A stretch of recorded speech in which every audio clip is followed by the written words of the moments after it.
नमस्कार। अरुणाचल समाचार में आपका स्वागत है। मैं हूं मनोज कुमार शर्मा। आइए बुलेटिन में सबसे पहले देखते हैं मुख्य समाचार। अरुणाचल प्रदेश DIPR ने दूरदर्शन केंद्र ईटानगर के सहयोग से ईटानगर में स्वतंत्रता सेनानियों पर आधारित स्वराज धारावाहिक की वास्को दा गामा और रानी अबक्का के जीवन पर आधारित 2 कड़ियों की हुई स्पेशल स्क्रीनिंग। बड़ी संख्या में स्कूली बच्चों, आम लोगों, जनप्रतिनिधियों और वरिष्ठ अधिकारियों ने लिया हिस्सा। ईस्ट कामेंग जिले के सबसे ऊंची पर्वत चोटी ख्यारिल सत्ताम की चढ़ाई पर निकले अरुणाचल प्रदेश के पहले एवरेस्टर तापुमरा से 1 सप्ताह से नहीं हो पा रहा है संपर्क। मुख्यमंत्री पेमा खांडू और राज्य के खेल मंत्री मामा नातुंग ने उनके सुरक्षित होने की कामना। कहा, पता लगाने के लिए उठाए जा रहे हैं हर संभव कदम। मुख्यमंत्री पेमा खांडू की अध्यक्षता में राज्य सचिवालय ईटानगर में ई-प्रगति की बैठक में दीनदयाल उपाध्याय स्वावलंबन योजना का पोर्टल हुआ लॉन्च। ITI संस्थानों, कौशल विकास परियोजनाओं, vocal for local 4G connectivity विकास परियोजनाओं के लिए भूमि अधिग्रहण और मिशन अमृत सरोवर के क्रियान्वयन की गई समीक्षा। अरुणाचल प्रदेश सूचना एवं जनसंपर्क निदेशालय ने दूरदर्शन केंद्र ईटानगर के सहयोग से Dorjee Khandu state convention centre Itanagar में आज स्वतंत्रता सेनानियों पर आधारित स्वराज धारावाहिक में वास्को दा गामा और रानी अबक्का से संबंधित 2 कड़ियों को स्पेशल स्क्रीनिंग की गई, जिसमें बड़ी संख्या में स्कूली बच्चों, आम लोगों, जनप्रतिनिधियों और वरिष्ठ अधिकारियों ने हिस्सा लिया। अरुणाचल प्रदेश संभवतः पहला राज्य है जहां इतने बड़े पैमाने पर स्वराज धारावाहिक की कड़ियों की स्पेशल स्क्रीनिंग की गई। इस मौके पर राज्य के गृह तथा सूचना एवं जनसंपर्क मंत्री बामंग फेलिक्स ने कहा कि स्वराज धारावाहिक नई पीढ़ी को काफ़ी जानकारी प्रदान करने वाला साबित होगा। स्वराज की स्पेशल स्क्रीनिंग देखकर स्कूली बच्चे बहुत उत्साहित नजर आए। 75 इयर्स का बात करते हैं, 75 years of freedom, Indian independence. लेकिन ये हम लोगों को पता नहीं है कि हम इस फ्रीडम को अपना जमीन में, अपना जन्म स्थान में एक सेल्फ गवर्नेंस लाने में हम लोग काफी 400-500 साल से हम लोग लड़ते आए हैं। हम लोग का जो फोर फादर्स लोग लड़ा, काफी जो हिस्ट्री है, इतिहास है, हम लोग शायद भूल गया, हम लोग पता नहीं है, या कहीं स्कूल्स में डिफिक्शन नहीं किया गया। इंक्लूडिंग यहाँ ऑनरेबल एजुकेशन मिनिस्टर बैठा हुआ है, कमिश्नर एजुकेशन बैठा हुआ है। इन लोग भी काफी प्रयास कर रहा है कि हमारा प्रदेश में भी काफी फ्रीडम फाइटर्स लोग हैं, अनसंग हीरोज लोग हैं, जिनको हम नाम तक सुना नहीं है। वो आने वाला साल में या इस साल में या आने वाला साल में हम लोग का टेक्स्ट बुक में मिल जाएंगे कि हमारा यहाँ के लोग, जिन जिन लोग ने फ्रीडम फाइटिंग किया। तो आज जो डिफिनेशन करने जा रहे, कुछ लोग कह रहा है कि क्या फिल्म देखने के लिए, किस चीज का फिल्म देखने के जाएंगे। लेकिन एक चीज याद रखना, हम लोग का देश को, हमारा भारत को बहुत साल से काफी जो विदेशी लोग Seeing the movie, it was a very great experience. We learned about how freedom fighters fought for providing independence to their country, how Rani Abaka fought with the Portuguese, and how Rani Abaka with her daughter fought with the Portuguese. Thank you. The best part of the movie was that Rani Abaka fought for her nation and fought for her nation till her last breath. Sir, ये movie को देख के ऐसा लगे कि हम लोग का इंडिया जो कैसे, मतलब रानी अबक्का जो कैसे पोर्तुगीज सेलर लोग को हम लोग का दुनिया, मतलब इंडिया से हटाया था। और जो फर्स्ट मूवी जो वास्को दा गामा का लाइफ स्टोरी बताए, वो समझाया कि हम लोग को इंडिया को वास्को दा गामा खोज नहीं किया था। वो बताया कि वास्को दा गामा हम लोग का इंडिया में कैसे डोमिनेट किया था। तो हम लोग मतलब बहुत इंस्पिरेशन वाला स्टोरी था, और ऐसा और कितना वो था जो हमको नहीं पता था, और कितना सारा शायद से फ्रीडम फाइटर होता होगा जिसके बारे में हम लोग अभी तक नहीं जानता। ईस्ट कामेंग जिले की सबसे ऊंची पर्वत चोटी ख्यारू सात्ताम की चढ़ाई पर निकले अरुणाचल प्रदेश के पहले एवरेस्टर तापी इमरा से पिछले एक सप्ताह से कोई संपर्क नहीं हो पाया है। मुख्यमंत्री पेमा खांडू, राज्य के खेल मंत्री मामा नातुंग ने उनके सुरक्षित होने की कामना करते हुए कहा है कि खेल विभाग और जिला प्रशासन तापी इमरा का पता लगाने के लिए हर संभव कदम उठा रहा है। श्री नातुंग ने आज संवाददाताओं से बातचीत में कहा कि खराब मौसम के कारण भारतीय सेना के हेलीकॉप्टर तलाशी अभियान नहीं चला पा रहा है और प्रदेश के 2 माउंटेनियर्स तागित सोरंग और तामे बागंग की सहायता ली जा रही है। सिचुएटेड इस कामेंग डिस्ट्रिक्ट और वहाँ में पिछले साल भी एक बार गए थे, लेकिन वो पूरा टॉप तक क्लेम हो नहीं पाया, तो इस बार फिर वो गए। जाने के बाद 27 जुलाई को वो वहाँ से 27 को स्टार्टेड 27 जुलाई को शुरू किया हुआ एंड उनके साथ 60 पोर्टर थे और उसमें लास्ट जाकर कुछ लोग बेस कैम्प 1 बेस कैम्प 2 तो लास्ट बेस कैम्प से उनके साथ नीकू दाओ बोल के एक पोर्टर उसके साथ गए और अभी 1 वीक करीब हो गया उसका कांटेक्ट में नहीं है। तो इसलिए हमने क्या किया, हमारा डिपार्टमेंट का स्पोर्ट्स एंड यूथ अफेयर्स का डिपार्टमेंट सेक्रेटरी साहब और हमारा डायरेक्टर हम सब मिलकर काल भी हम लोग डीसी के साथ पूरा कोऑर्डिनेट किया कि उसको किस प्रकार से रेस्क्यू किया जाए। तो हम लोगों ने DC Sapa district administration deputy commissioner Sapa के साथ हमारा सेक्रेटरी साहब रेगुलर टच में है और उसने डीसी से हम लोगों ने हेलीकॉप्टर के लिए हम लोग वहाँ से army brigadier 4 core Indian army से हम लोगों ने हेलीकॉप्टर मंगाया। तो हेलीकॉप्टर में जाके सर्च करने के लिए कोशिश किया कि लेकिन वहाँ काफ़ी बारिश है अपर इस कामेंग में, वो जगह में ख्यारू सात्ताम जगह में काफ़ी बारिश होने की वजह वेदर सही नहीं होने की वजह हम लोग अभी स्टैंड बाई में रखा हुआ है। फिर भी हमारा वहाँ का district administration and with coordination with regular touch with sports and youth affairs department with director and secretary हम लोगों ने अभी वहाँ अपना जो तागित सोरंग एंड तामे बागंग को हम लोग रखा हुआ है कि आप अगर हेलीकॉप्टर से जा नहीं पाने से आप पैदल में चला जाइए। तो टीम पूरा हम लोग रेडी है और टीम उसको सर्च के लिए हमारा डिपार्टमेंट की ओर से सरकार की ओर से हम लोग पूरा विशेष उसको किस प्रकार से उसको हम लोग सर्च किया जाए। और अभी हम लोगों ने ये निर्णय लिया कि अपना जो असिस्टेंट डायरेक्टर है उनको भी डीसी सपा के साथ व डिस्ट्रिक्ट एडमिनिस्ट्रेशन के साथ और वहाँ के टीम के सर्च ऑपरेशन टीम के साथ हम लोग डिप्लॉय कर रहे हैं, वो भी काल जा रहा है और हम लोग पूरा रेगुलर टच में है और काफ़ी चिंतित है कि उसको किसी प्रकार हम लोग अगर उसको सर्च करके हम लोग लेकर वापस लेके आने के लिए पूरा डिपार्टमेंट सरकार पूरा उसी के लिए हम लोग काम में लगा हुआ है। मुख्यमंत्री पेमा खांडू की अध्यक्षता में राज्य सचिवालय ईटानगर में ई प्रगति की 18वीं बैठक हुई। इस बैठक में जिले के अधिकारियों ने वर्चुअल माध्यम से हिस्सा लिया। बैठक के दौरान दीनदयाल उपाध्याय स्वावलंबन योजना पोर्टल को लॉन्च किया गया और विभिन्न योजनाओं की प्रगति की समीक्षा की गई। प्रत्येक महीने वर्चुअल माध्यम से आयोजित ई प्रगति की बैठक का उद्देश्य योजनाओं के अमल में पारदर्शिता लाना और उनकी निगरानी शामिल है।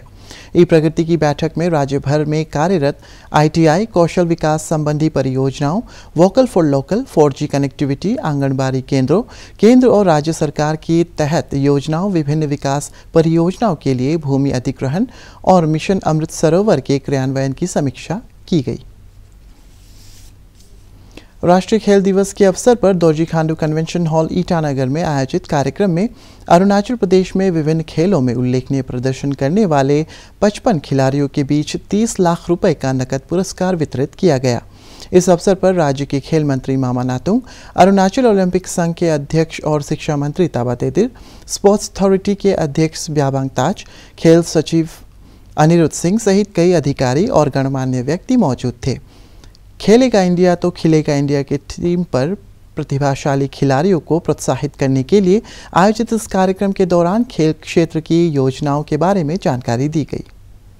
रीजन में जो national centre of excellence Manipur और असम के बाद अपने सरकार इसमें जो टीम अरुणाचल के सरकार आने के बाद अरुणाचल प्रदेश ने ही तीसरा नंबर पे अरुणाचल प्रदेश में नेशनल सेंटर ऑफ एक्सीलेंस का सब चीज वहां में कंस्ट्रक्शन इक्विपमेंट एवरीथिंग आ चुका है और उसका जितना भी कोचेस है वो डायरेक्ट साइड की तरफ से जो स्पोर्ट्स अथॉरिटी ऑफ इंडिया वहाँ डायरेक्ट सेंटर से दिल्ली से उसको रीजनल गुवाहाटी से उसका पूरा कंट्रोल वो नियुक्त कर रहा है और वी आर वेरी लकी और उसके लिए मैं माननीय मुख्यमंत्री जी को और उन दिनों में बड़ा भाई किरण रिजिजू जी he was the sports minister union sports minister रहा एमओएस में उनके दोनों के वजह आज अरुणाचल प्रदेश पूरे इंडिया में नॉर्थ ईस्ट में एक नेशनल सेंटर ऑफ एक्सीलेंस जो एकेडमी अरुणाचल प्रदेश में हो रहा है। उसके लिए आपसे मैं अनुरोध करना चाहूंगा कि जोरदार एक तालियां बनता है हमारे लिए एक प्रेरणा का स्रोत होता है जिसके बदौलत से हम कुछ आगे कर सके और मैं उम्मीद करता हूँ कि यहाँ जितने भी लोग बैठे हैं आज इसको भी अवार्ड मिलेगा आने वाले समय में हमारे अरुणाचल को और नाम रोशन करेगा और इस स्पोर्ट्स के इतिहास में अरुणाचल के नाम पूरे भारतवर्ष में साथ ही साथ पूरी दुनिया में आप सब अरुणाचल नाम को कमाएगा बोल के मैं विदेश मंत्री डॉक्टर एस जयशंकर ने फिर दोहराया है कि सीमा पर स्थिति भारत और चीन संबंधों का निर्धारण करेगी। उनकी यह टिप्पणी भारत और चीन के बीच बने सैन्य गतिरोध के संदर्भ में आई है। नई दिल्ली में सोमवार को एक समारोह को संबोधित करते हुए डॉक्टर जयशंकर ने कहा है कि एशिया का भविष्य भारत चीन संबंधों में प्रगति पर निर्भर करेगा। उन्होंने दोनों देशों के बीच संबंधों की सकारात्मकता और उन्हें निरंतर बनाए रखने के लिए परस्पर संवेदनशीलता, एक दूसरे का सम्मान और आपसी हितों पर जोर दिया। विदेश मंत्री ने कहा है कि राष्ट्र की संप्रभुता और एकता का सम्मान होना चाहिए और जो भी कदम उठाए जाए वे आपसी परामर्श से होनी चाहिए, न कि एक तरफा। इधर अरुणाचल प्रदेश में अंतर्राष्ट्रीय सीमा LAC के पास बॉर्डर पर्सनल मीटिंग हट का निर्माण किया गया है। मेजर राजेश ठाकरे ने बताया है कि अरुणाचल प्रदेश के वाचा में बॉर्डर पर्सनल मीटिंग के लिए हट के निर्माण पर 4 करोड़ 39 लाख रुपए का खर्च आया है। 15 अगस्त 26 जनवरी सहित साल में 4 बार दोनों देशों के सैन्य अधिकारियों के बीच बॉर्डर पर्सनल मीटिंग होती है, जो हाल ही में 15 अगस्त को हुई है। BPM complexes which we have in India, it is one of them, and it is important because it is a place where the interaction between both the border guarding the troops of border guarding troops takes place, and the reconstruction of this Vacha BPM complex has recently taken place, where the cost approximately about 4.39 crores was invested to reconstruct this complete structure. The first meeting which took place at Vacha was on 25th September 1997, and the mechanism under which these BPM takes place are being kept over the protocols and the agreements which have been signed between both the nations. In a year, there is one official BPM meeting which takes place and 4 celebratory meetings. So recently on 15th of August, there was a celebratory BPM meeting which conducted at Vacha, and similarly on 1st of August. विधायक तेची कासो ने सोमवार को ईटानगर राजधानी क्षेत्र के government middle school नीति विहार के नए स्कूल भवन का उद्घाटन किया। इस अवसर पर जिला उपायुक्त तालो पोतम सहित कई जनप्रतिनिधि और अधिकारी मौजूद थे। अपने संबोधन में श्री कासो ने कहा है कि शिक्षा को प्राथमिकता देते हुए आधारभूत सुविधाओं का विकास किया जा रहा है। उन्होंने कहा है कि शिक्षकों और छात्रों के लिए जरूरी सुविधाओं के विकास से गुणवत्ता शिक्षा के लक्ष्य को हासिल किया जा सकता है। स्कूल बहुत ईटानगर नाहर लोगों हमारा जो ट्विन कैपिटल में 1-2 स्कूल नहीं है, हजारों स्कूल है। उनका जो बिल्डिंग काफी खराब हो चुका है, और मेरा जो 10-12 साल का जो MLA रहा, मैं सड़क पे ज्यादा ध्यान दिया, और ईटानगर नाहर लोगों का हर कॉलोनी सेक्टर का हम सड़क पे ज्यादा ध्यान दिया, पीने का पानी में ध्यान दिया। और मैं लास्ट 2 साल से हमने शुरू किया कि अब जो हमारा बच्चा तीनों है। राजीव गांधी विश्वविद्यालय रोनो हिल्स में हॉकी लेजेंड मेजर ध्यानचंद की जयंती राष्ट्रीय खेल दिवस के अवसर पर सोमवार को NDRF, तोयमुख और RGU के टीम के बीच फुटबॉल मैच खेला गया। इस अवसर पर विश्वविद्यालय के कुलपति प्रोफेसर साकेत कुशवाहा, रजिस्ट्रार एनटी रिकम सहित कई गणमान्य व्यक्ति मौजूद थे। आरजीयू ने 2-0 से एनडीआरएफ को हराकर मैत्री मैच में जीत दर्ज की। राष्ट्रीय खेल दिवस के अवसर पर भारत तिब्बत सीमा पुलिस बल आईटीबीपी की 9वीं बटालियन द्वारा लोहित जिले के तेजू में योगा प्रतियोगिता आयोजित की गई। इस प्रतियोगिता में आईटीबीपी के कर्मियों सहित विभिन्न स्कूलों के बच्चों ने हिस्सा लिया। इसका उद्देश्य फिट इंडिया मुहिम के तहत लोगों को स्वस्थ रहने के लिए नियमित योगाभ्यास के लिए प्रोत्साहित करना है।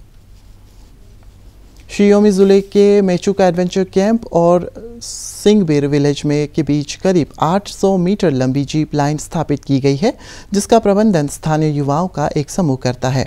मुख्यमंत्री पेमा खांडू ने अपने एक ट्वीट में कहा है कि साहसिक पर्यटन स्थल प्रेमियों के लिए मेचुका उपयुक्त स्थल है, जहां नैसर्गिक सौंदर्य और मनोरम पर्यटन स्थल विद्यमान है। राष्ट्रीय दृष्टिविहीनता कार्यक्रम के अंतर्गत देश भर में 25 अगस्त से 8 सितंबर तक राष्ट्रीय नेत्रदान पखवाड़ा मनाया जा रहा है, जिसका उद्देश्य लोगों को मानव जीवन में आंखों के महत्व और नेत्रदान संबंधी व्यवस्था के बारे में जागरूकता प्रदान करना है। पेश ये रिपोर्ट। हर वर्ष 25 अगस्त से 8 सितंबर तक राष्ट्रीय नेत्रदान पखवाड़ा मनाया जाता है। इसका उद्देश्य है लोगों को नेत्रदान के विषय में प्रेरित करना। कॉर्निया में चोट या किसी बीमारी के कारण कॉर्निया को क्षति होने पर दृष्टिहीनता को ठीक किया जा सकता है। एक स्वस्थ कॉर्निया तभी मिल सकता है यदि कोई व्यक्ति नेत्रदान करे। किसी भी उम्र का व्यक्ति और कोई भी व्यक्ति नेत्रदान कर सकता है। सर्जिकल रिट्रीवल जो कॉर्नियाज का होता है उसमें 10 से 15 मिनट का समय लगता है। एक बहुत ही सरल तरीके से जो ट्रांसप्लांट करने वाला भाग होता है कॉर्निया, उसको रिमूव किया जाता है, उसकी जगह एक प्रोस्थेसिस लगाया जाता है और इससे कोई डिसफिगरमेंट नहीं होता है। कॉर्नियल दृष्टिहीनता को ठीक करने के लिए व्यक्ति को एक स्वस्थ कॉर्निया की आवश्यकता होती है। स्वस्थ कॉर्निया मिलने पर क्षतिग्रस्त कॉर्निया को निकालकर किसी व्यक्ति द्वारा मिला हुआ स्वस्थ कॉर्निया प्रत्यारोपित कर दिया जाता है। नेत्रदान की प्रतिज्ञा अवश्य लें। आपका नेत्रदान किसी के अंधेरे जीवन को रोशन कर सकता है, इसलिए नेत्रदान अवश्य करें। अरुणाचल समाचार के आज के अंक में इतना ही। जाने से पहले आप सभी से अनुरोध है कि कोविड-19 के दिशा निर्देशों का पालन करें। हमेशा मास्क लगाएं, बार बार हाथ धोएं और सोशल डिस्टेंसिंग के नियमों को मानें। कोरोना महामारी से बचाव के लिए आपका वैक्सीन लगवाना भी ज़रूरी है। अगर आप वैक्सीन लगवाने के पात्र हैं तो ज़रूर लगवाएं। हम कल फिर हाजिर होंगे अरुणाचल और देश और दुनिया की खबरों के साथ। चलते चलते आपको बता दें कि आप अरुणाचल समाचार हमारे YouTube channel DD news Arunachal पर भी देख सकते हैं। देखते रहिए अरुण प्रभा। नमस्कार।